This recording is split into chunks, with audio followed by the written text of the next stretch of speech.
우리가 인생을 사는 가운데 가장 큰 축복은 우리가 세월이 가면서 또 우리 개인적으로 나이가 들어가면서 계속 새로운 세계, 지금까지 내가 살지 않았던 새로운 신비한 세계를 경험하여 가는 것, 그것이 가장 큰 축복이라고 봅니다.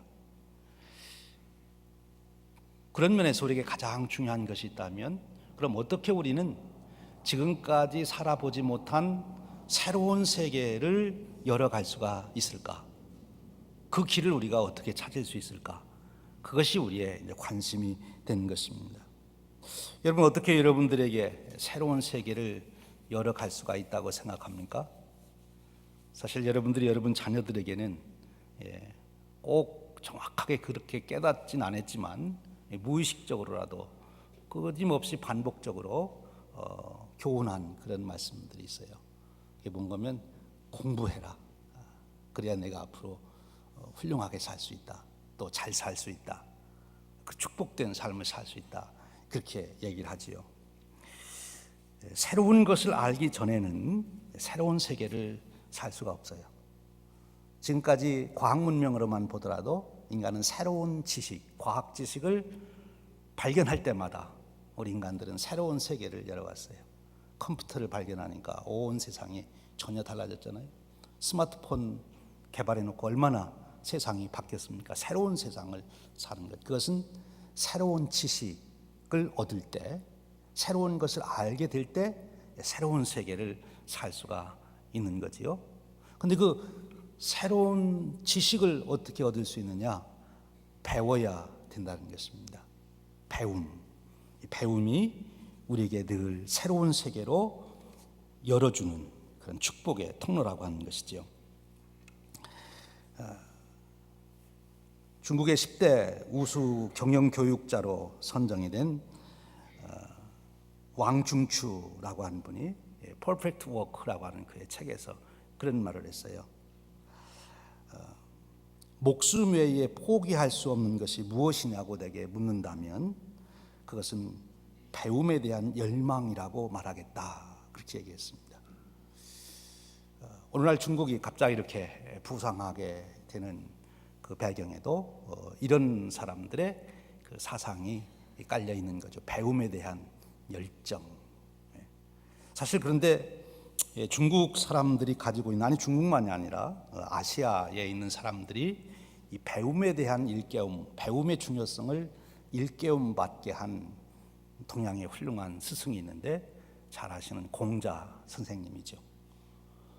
공자 선생님은 지난 한 2500년 동안 특별히 중국과 한국, 일본, 이 동양 쪽 사람들에게 배움의 중요성을 끊임없이 일깨운 분이다. 그렇게 말할 수 있습니다.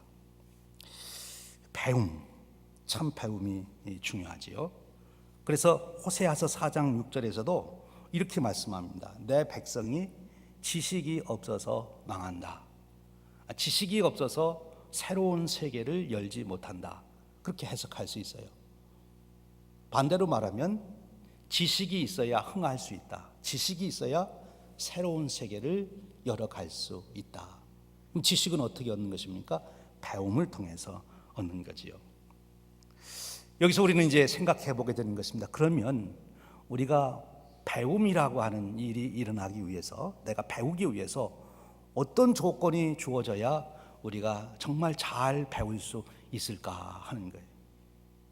오늘 우리가 읽은 이 마가복음의 성경 말씀에서 우리는 그 배움이라고 하는 주제를 가지고 오늘 사건을 살펴볼 수가 있습니다.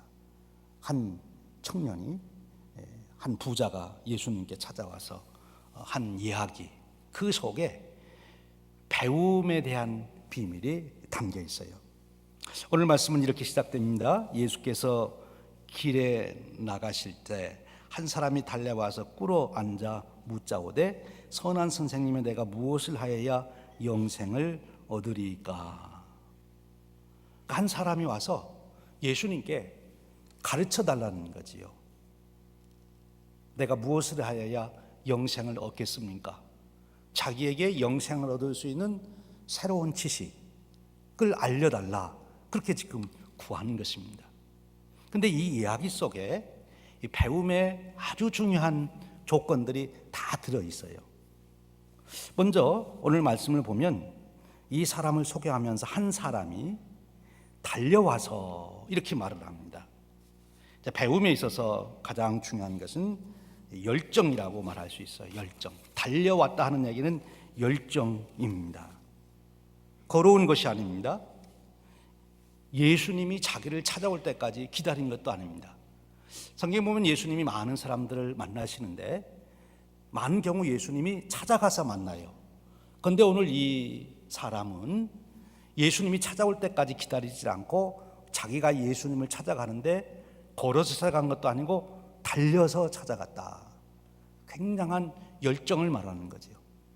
빨리 가서 예수님께 자기가 필요한 지식을 얻기 위해서 달려가서 예수님을 만나고 그래요.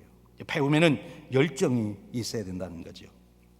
앞에서도 말했지만 우리 동양인들에게 특별히 이 배움의 열정을 일으켜준 분이 공자 선생님이라 그랬는데, 공자 선생님이 쓴 책 중에 가장 중요한 책이 우리는 논어라고 그러죠. 아마 여러분들도 읽어보셨을 텐데요. 논어의 제일 처음 시작하는 하기편에 보면 이렇게 얘기를 합니다. 하기 시습지 불력 여로라. 그 뭔가면 배우고 익히면 기쁘지 아니한가. 그래서 이 공자 선생님은 배움에 대한 열정을 얘기하게 되는데, 원래 공자 선생님은 아버지가 너무 나이가 많고 어머니는 젊었잖아요. 그래서 아버지가 3살 때 돌아가시고 어머니는 15살 때 돌아가요. 그래서 15살 때 고아가 되는데, 공자 선생님이 한 이야기 중에 자기는 15살에 지학의 뜻을 두었다. 배움의 뜻을 두었다. 그래서 15살 때 배움의 뜻을 두었기 때문에, 그리고 온 천하를 다니며 그가 배워서 아직까지도 그 공자 선생님의 영향을 우리 동양 사람들은 벗어나지 못하고 있습니다. 그 영향 아래 살아가는 거죠. 그 15살 때 배움의 뜻을 두고 그 열정을 가지고 배웠기 때문에 비록 고아 신세로 살아갈 수밖에 없는 환경이었지만, 그는 오늘 2500년이 지난 오늘까지도 우리가 그분의 이름을 이야기할 수 있다는 거지요. 이 배움에 대한 열정, 이것이 중요한 거예요. 나이가 들어가는 게 문제가 아닙니다. 배움의 열정이 식어질 때, 그때 그 사람의 인생은 늙어가는 거예요. 육신의 나이가 중요한 것이 아니라 배움의 열정이 있느냐 없느냐, 그것이 그 사람으로 하여금 새로운 세계를 열 수 있느냐 없느냐를 결정하는 거예요. 언제든지 새로운 지식을 갖게 되면 그 사람은 새로운 세계를 열 수 있다는 거예요. 그런 면에서 오늘 이 사람은 참 축복된 삶을 살아가는 거지요. 배움의 열정을 가지고 있습니다. 그 다음에 배움의 열정도 중요하지만 정말 배움이 일어나려면 무엇이 일어나야 되는가 하면, 그 다음에 보니까 이 사람이 예수님께 와서 꿇어 앉아 묻자오되 그랬어요. 예수님께 와서 옆에 서서 얘기할 수도 있고 먼 발치에서 물어볼 수도 있을 텐데, 예수님 앞에 꿇어 앉아 예수님께 질문을 한 거예요. 배움의 태도가 중요하다는 것입니다. 아무리 열심히 있어도 배움의 태도가 잘못되면 배울 수가 없다는 거예요. 이 말씀을 묵상하면서 제가 어렸을 때 읽었던 만화가 생각이 났어요. 제가 만화를 좋아해서 수업 시간에도 책 뒤에다가 이렇게 숨겨서 만화 보다가 선생님한테 만화 열심히 읽고 있는데 뒤에 와서 선생님이 어느 새에 와가지고 만화책 뺏기고 이제 이랬는데, 근데 지금 생각하니까 만화가 꼭 나쁜 것만 아니었다 싶어요. 근데 그 만화가 무슨 만화인가 하면, 한 청년이 뜻을 세웠어요. 내가 인생을 정말 멋있게 살아야 된다. 그러려면 어떻게 해야 되냐? 이 무술을 배워야 된다. 그래서 이 청년이 산속에 숨어 산다는 도사님을 찾아가 가지고 제자로 삼아달라고 부탁하는데 그 도사님이 안 들어주는 거예요. 그런데 이 청년이 포기하지 않고 그 선생님 집 앞에서 무릎을 꿇고, 선생님이 밖에 나갔다 와도 그대로 있고 비가 와도 그대로 있고 계속 무릎을 꿇고 제자로 삼아달라고 한 달쯤 하니까 그 도사가 그 청년을 제자로 삼아서 무술을 잘 가르쳐서 그 다음에 이제 훌륭하게 나쁜 사람들 다 물리치는 그런 훌륭한 청년이 되잖아요. 야, 배우려면 이렇게 좋은 선생님 만나서 무릎을 꿇고 배움을 청해야 되는구나. 그때 그걸 제가 깨닫더라니까요. 그러니까 만화가 나쁜 것만은 아니죠. 예, 지금 이 청년이 예수님께 와서 무릎을 꿇고 배우려고 하면 배움의 자세가 중요하다는 거죠. 학교에서 강의를 들어봐도 그래요. 특별히 이제 대학원 정도의 강의를 들어가면 학생들 중에는 교수님에게 배우려고 하기보다는 교수님을 가르치려고 하는 학생들이 종종 있어요. 그래서 클래스에 들어와 가지고 선생님이 무슨 이론을 소개하면 거기에 대한 자기 나름대로의 비판을 하게 되고 또 평가를 하게 되지요. 물론 그런 게 필요하지요. 근데 수업 시간에 너무 혼자 그렇게 하니까 다른 학생들이 교수님 강의를 들을 수가 없어요. 그래서 한 번은 제가 그런 제안도 했습니다. 우리 교수님 강의 다 끝나거든 질문합시다. 그리고 특별히 개인적으로 더 궁금한 거는 개인적으로 찾아가서 얘기합시다. 다른 사람들이 교수님 강의 들을 시간이 없잖아요. 근데 그 사람은 자기가 준비한 거 가지고 자기가 잘 안다고 이제 드러내기 위해서 계속 이제 얘기하는 거죠. 교수님에게 배우려면 자기가 교수님을 가르치려고 하지 말고 교수님께 배워야 되겠다는 마음, 자세를 가져야 배울 수가 있는 거지요. 지금 이 사람은 이 무릎을 꿇고 내게 가르쳐 주십시오 이렇게 얘기합니다.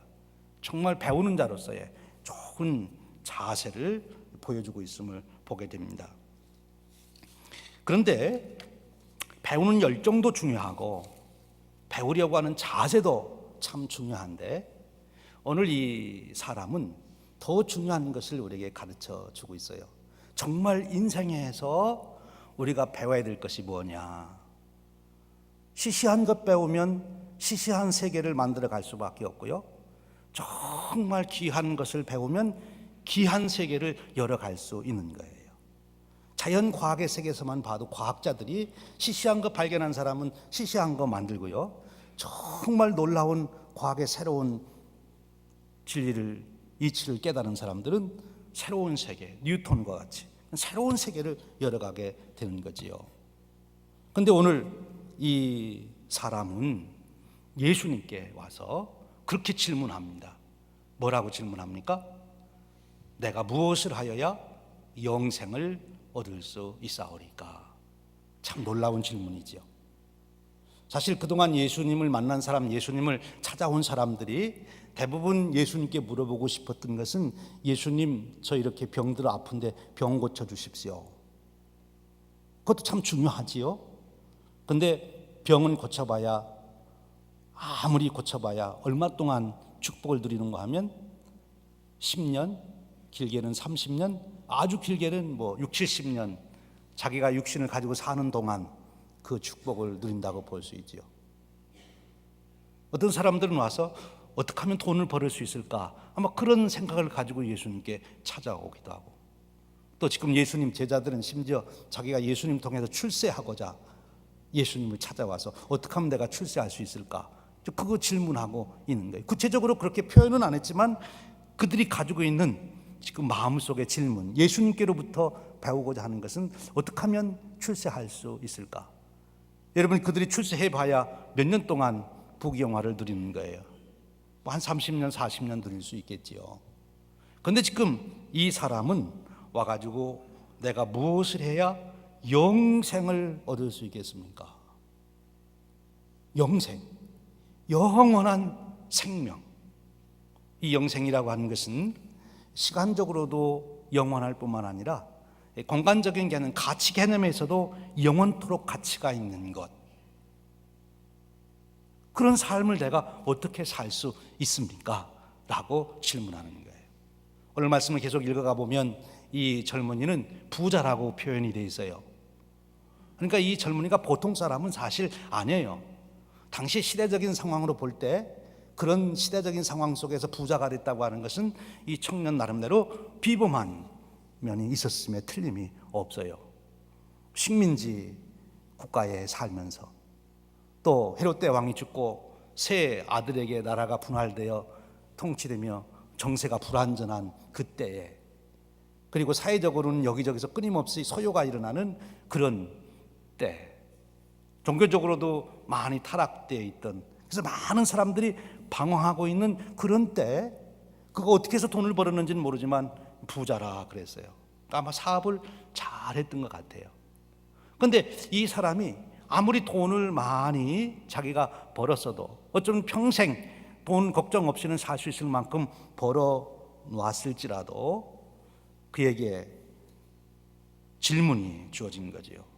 이것이 인생의 모든 것이 아닌데, 이제 신앙적으로 말하면 조상들로부터 들어온 메시아의 언약을 그도 기억하고 있었을 것이고, 하나님에 대한 말씀을 그도 기억하고 있을 거예요. 후에 계속되는 얘기를 보면 예수님께서 십계명을 말씀하면서 내가 이것을 지켜야 영생을 얻을 수 있다 하니까, 그것은 제가 어려서부터 다 지켰습니다.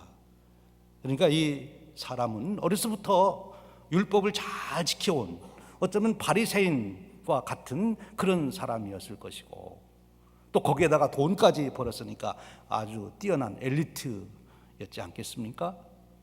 그런데 이 사람은 그런 것으로만 인생이 이루어진다고 보지 않고 영생에 대한 관심을 가진 거지요. 사람은 그가 가진 관심, 즉 그가 어떤 질문을 던지느냐에 따라서 그는 그 질문에 대한 해답을 얻고, 그리고 그 질문에 대한 해답을 가지고 새로운 인생을 열어가는 거예요. 과학 발전사만 보더라도 끊임없이 수많은 과학자들이, 다른 사람들은 질문도 안 해봤는데 자기가 질문하는 거예요. 뉴턴처럼 사과가 사과나무에서 떨어지는데, 왜 사과나무에서 사과가 떨어지는데 꼭 밑으로만 떨어질까? 아마 그것을 옆에 있는 친구한테나 누구 옆에 지나가는 어른한테 붙들고, 아저씨 왜 사과에서 사과나무에서 사과가 떨어지는데 위에서 밑으로만 떨어지고 하늘로 안 날아갑니까? 그러면 야 이놈아 정신 빠진 소리, 그럼 사과가 위에서 떨어지지 뭐 옆으로 날아가냐? 막 그러고 말았을 거지요. 근데 뉴턴은 질문을 한 거예요. 왜 그럴까? 왜 그럴까? 그래서 인력의 법칙을 발견하잖아요. 그것이 과학 세계에 새로운 혁명을 일으킨 사건이 됐어요. 그가 가진 질문이 무엇이냐가 결국은 그가 그 답을 찾게 되고, 그것이 그에게 새로운 세계를 열어주는 거죠. 그런데 오늘 이 청년은 우리에게 놀라운 질문 하나를 우리에게 소개해주고 있어요.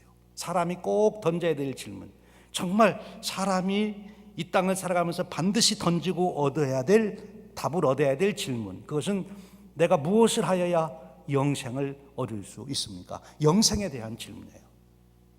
요한복음에 가보면 이와 똑같은 질문한 사람이 등장하죠. 니고데모라고 하는 사람이 등장합니다. 그가 밤중에 예수님을 찾아와서 예수님과 대화하게 될 때, 예수님은 그의 심중에 있는 질문을 이미 알아차리고 내가 거듭나야 하나님 나라를 볼 수 있다, 즉 뒤에 가면 예수님을 믿어야 영생을 얻을 수 있다는 말로 그 사건이 결론이 됩니다만, 영생에 대한 질문인 것. 사랑하는 여러분, 오늘 여러분들이 열심히 배워야 합니다. 그리고 겸손하게 배움의 태도를 가지고 배워야 배움을 가질 수가 있습니다. 그런데 여러분, 귀한 시간 살아가며 바쁜 시간에 무엇을 꼭 배워야 합니까? 과학 지식도 배워야 되고 세상 돌아가는 형편도 알아야 되고 하지만, 이 영생에 대한 질문, 내가 무엇을 하여야 영생을 얻을 수 있습니까? 예수님은 계속 대화를 이끌어가며 대화 후반에 보면, 오늘 우리가 읽지 아니했지만 대화 후반에 보면 뭐라고 말씀하는 거면, 하늘의 보화를 이렇게 하면 쌓을 수 있다. 영생에 대한 질문을 했는데 예수님은 그 말을 좀 바꿔서 하늘의 보화를 쌓는 법을 가르쳐 주시고 있어요. 그러니까 영생을 얻는 거나 하늘의 보화를 쌓는 거나 같은 것이다, 그렇게 우리가 말할 수 있겠지요. 영생에 대한 문제, 하나님과의 관계에서 영원한 세계를 바라보며 나는 오늘 어떻게 해야 될 것인가, 그 질문을 던지는 것입니다. 사랑하는 여러분, 우리가 살아가면서 우리 속에 끊임없이 가져야 될 질문은 내가 무엇을 하여야 영생을 얻을 수 있습니까?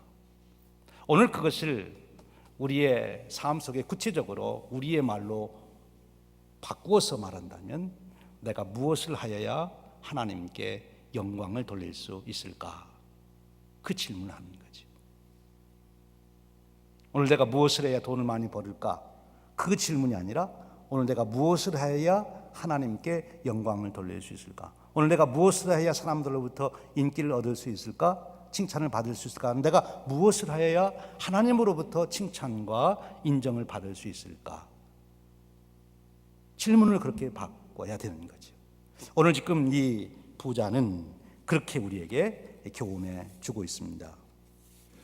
그런데요, 이제 오늘 제가 여러분들하고 꼭 나누고 싶은 말씀은 이런 일반적인 배움이 중요하다, 열정이 있어야 된다, 배움의 자세가 중요하다, 그리고 무엇을 배우려고 하는지 그 내용을 잘 정해야 된다 하는 것 중요합니다만, 오늘 이야기 속에서 제일 핵심된 얘기는 이것입니다. 이 부자가 찾아와서 예수님께 그렇게 얘기하는 거예요. 선한 선생님이요 하고 예수님을 선한 선생님이라고 불렀어요. 그랬더니 예수님이 하시는 말씀이 왜 나를 선하다고 그러느냐? 하나님 외에는 선한 분이 없다. 그러면서 하신 말씀이 무엇인가 하면, 계속 이어지는 말씀을 보면, 내가 계명을 안 하니 이제 계명을 지켜라, 살인하지 말라, 간음하지 말라, 독점하라, 쭉 계명을 말씀해 주시는 거예요.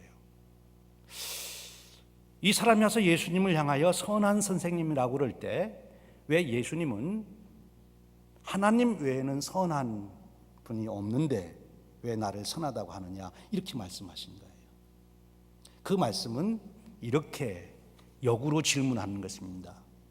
하나님만이 유일하게 선하신 분인데 내가 나를 선하다고 하면 내가 나를 하나님으로 믿겠느냐, 그 뜻입니다. 하나님만이 절대 진리를 가지신 분이고 하나님만이 우리에게 정말 생명의 길로, 영생의 길로, 우리 인생을 축복의 길로, 정말 우리가 잘 되는 길로, 절대적으로 잘 되는 길로 인도하시는 분은 오직 하나님 한 분이신데, 또 그분이 모든 지식을 알고 계신 전능하신 분이신데, 그런데 너는 나도 그러하다고 믿느냐, 이렇게 묻는 거예요. 즉 하나님의 가르침 속에 영생의 길이 있다고 내가 믿는 것 아니냐. 그런데 나에게 내가 와서 선한 선생이라고 부르는 것은 나의 가르침 속에서 그 바로 하나님의 진리를 내가 발견할 수 있다고, 내가 그렇게 가르칠 수 있다고 내가 믿느냐, 그렇게 묻는 거예요. 이제 이 부자가 예수님을 그렇게 믿었는지 안 믿었는지는 그 다음에 이 부자의 태도를 통해서 우리가 분별할 수 있어요. 그래서 예수님은 이제 말씀합니다. 계명 지키라고 그랬더니 어렸을 때부터 다 지켰다고. 그랬더니 내게 하나 부족한 것이 있는데 내 재산을 팔아서 가는 사람 나눠주고 너는 나를 따르라, 이렇게 얘기했어요. 그러면 하늘에서 보화가 클 것이다 라고 얘기했어요. 하늘에서 보화를 얻는 길을 가르쳐 주셨잖아요. 그것이 영생의 길이잖아요. 이 부자가 정말 예수님께 배우려고 왔으면, 예수님께서 지금 그 놀라운 비밀, 자기가 지금까지 알지 못했던 그 놀라운 진리를 가르쳐 줬으면 할렐루야 아멘 하고 예수님 말씀대로 순종했어야 했는데, 이 부자는 그리하지 못하고 근심하고 돌아갔다. 성경은 그렇게 말씀하고 있어요. 그러니까 예수님을 선한 선생님으로, 그는 어쩌면 그 당시 랍비들 중에 좀 더 지혜로운 랍비로 예수님을 생각했는지 몰라요. 근데 예수님은 그 부자에게 나는 하나님, 선하신 하나님처럼 나는 그런 존재다, 내가 나를 하나님의 아들로, 나를 메시아로 내가 믿느냐, 지금 그렇게 묻는 거예요. 그렇다면 내 말을 따르라 말씀하시는 거죠. 여러분, 여기에 놀라운 진리가 있는 거예요. 예수님 그분만이 유일하신 우리의 선생님이시고 예수님 그분만이 우리의 절대적인 선생님이시라고 하는 고백이 우리에게 필요하다는 거죠. 다시 말하면 예수님이 가르쳐 주시는 말씀이 우리 모든 판단의 기준이 된다는 거예요. 지금 이 부자는 예수님이 하신 말씀이 기준이 아니고 자기 생각이 기준이에요. 그래서 자기의 기준으로 봐서 예수님이 말씀하시는 게 받아들일 만하면 받아들이고 자기 생각에 안 맞으면 안 받아들이고. 그러니까 가만히 생각해 보면 예수님한테 배우러 온 게 아니에요. 어쩌면 자기가 예수님 가르쳐 보겠다고 왔는지도 모르겠어요. 정말 예수님께 와서 배우려고 했으면, 그리고 예수님이 훌륭한 선생님을 알았으면, 자기보다 훌륭한 선생님을 알았으면 가르쳐 주는 대로 따랐어야 되는 거지요. 근데 이 부자는 예수님의 가르침을 따르지 못하고 있어요. 왜? 예수님을 선한 선생님으로 믿지 않기 때문에, 더 본질적으로 예수님을 메시아로, 하나님의 아들로 믿지 않기 때문에. 여러분 정말 예수님을 하나님의 아들로, 여러분의 구주로 믿습니까? 그렇다면 현실적으로 예수님은 우리의 유일하신 선한 선생님이세요. 즉 예수님의 가르침은 정말 나를 위한 가르침이고, 예수님의 가르침은 정말 우리를 영생으로 인도하는 가르침이고, 예수님의 가르침은 정말 절대적으로 옳은 가르침이다. 우리의 모든 가치 기준이 예수님의 가르침 속에 있다. 이 고백을 주님은 원하시는 거지요. 그래야 영생의 축복을 누릴 수 있다는 거예요. 여러분 요즘 이 시대 사상을 우리가 흔히 포스트 모더니즘이라 그렇게 부르는데, 포스트 모더니즘의 특징이 상대주의예요. 상대주의라고 하는 말은 절대적인 게 없다는 거예요. 너도 오를 수 있고 너도 오를 수 있고 나도 오를 수 있고.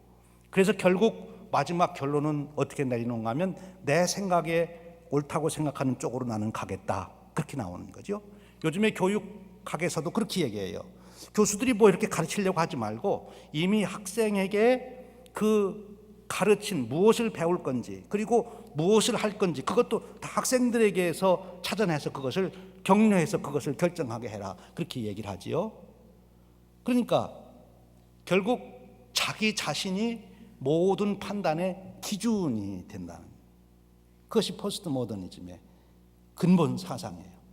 자기가 모든 판단의 기준이 되는 거예요. 그런데 여러분 조금 더 생각해 보면, 우리 개인이, 한 인간이 자기 판단이 모든 가치나 모든 법의 기준으로 삼는다면 그것은 절대적으로 결국에는 잘못될 수밖에 없다는 것을 우리가 알게 돼요.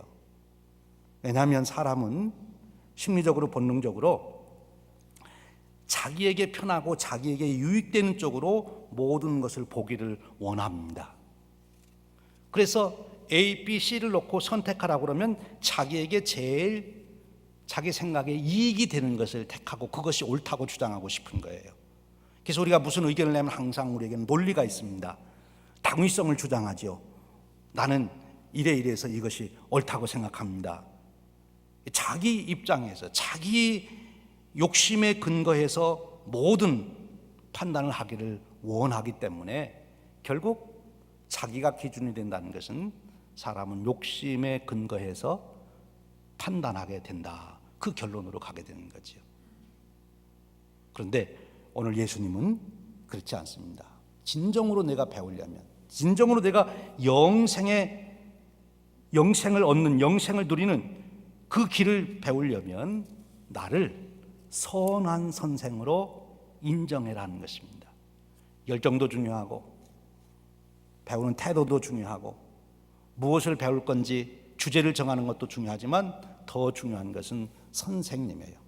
배움에 있어서 가장 중요한 것은 선생님입니다. 좋은 선생님을 만나야 좋은 가르침을 받게 되는 것이지요. 그런데 예수님, 그분이 유일하신 선한 선생님이세요. 그분의 가르침에 절대 기준을 두는 것, 그 고백이 있을 때 우리는 비로소 주님께서 가르쳐 주시는 영생의 그 길을 발견하게 되고 그 길을 갈 수 있는 축복을 누릴 수 있다는 것입니다. 오늘 이 부자는 정말 다른 사람들은 도달해 보지 못한, 참 정말 거의 천국의 보화를 얻을 수 있는 또 자기 질문 그대로 영생의 축복을 누릴 수 있는 거의 문턱까지 왔는데 마지막에 예수님을 절대적인 스승으로 인정하지 아니했기 때문에 그는 근심하고 돌아갈 수밖에 없게 되었다는 거예요. 여러분, 예수님께 여러분의 운명을 거십시오. 그 말은 예수님이 내 죄를 대속해서 나의 구속자가 되셨다는 그 믿음만이 아니라 오늘 현실의 삶에서 예수님이 주시는 말씀이 절대 가치가 있다. 결국은 그 말씀이 진리다. 결국은 예수님 말씀, 그 말씀에 내 운명을 건다. 지금 내가 판단하기에는 그렇게 가면 손해를 많이 볼 것 같고 그건 안 될 것 같지만 예수님 말씀하셨으니 나는 그대로 가겠습니다. 그리고 그 끝에 반드시 하늘의 보호가 있을 것을 나는 믿습니다. 이것이 바로 예수님을 따르는 자, 성도의 삶이라고 말하는 것입니다. 사랑하는 여러분, 오늘 또 우리는 수많은 삶의 사건이 일어나는 현장 속에서 우리가 판단하고 취하고 선택해야 합니다. 무엇이 여러분들의 기준이 되십니까? 무엇을 기준으로 해서 옳고 그름을 판단하고 버릴 것과 택할 것을 여러분들이 결정하십니까? 예수님의 가르침, 그 가르침이 여러분의 절대 기준이 되는, 즉 예수님이 여러분의 유일한 선한 선생님으로 삼으시는 믿음의 축복이 있으시기를 축원합니다. 예수님의 가르치신 길, 그 길 끝에는 천국의 보호가 있는 것이고 영생의 축복을 누리는 은혜가 있는 것이죠. 오늘 저와 여러분의 삶이 바로 예수님을 따라 살아가는, 예수님을 유일한 선한 선생님으로 고백하며 그 선생님을 따라가는 축복된 삶이 되시기를 주님의 이름으로 축원드립니다. 기도하겠습니다. 하나님 아버지, 오늘 저희들 주님 앞에 나와 예배합니다. 주님의 교훈을 받기를 소원합니다. 우리를 가르쳐 주시기를 원합니다. 어찌해야 영생을 얻을 수 있는지 가르쳐 주시고, 어찌해야 천국의 보화를 쌓을 수 있는지 가르쳐 주시옵소서. 매 순간순간 하루하루 우리의 삶 속에서 주님의 가르침을 따라 살아가는 저희들이 되도록 깨우쳐 주시고 이끌어 주시기를 원합니다.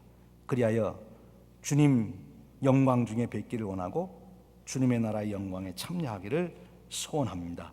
이루어 주시옵소서. 우리 주님 예수 그리스도의 이름으로 기도하옵나이다. 아멘.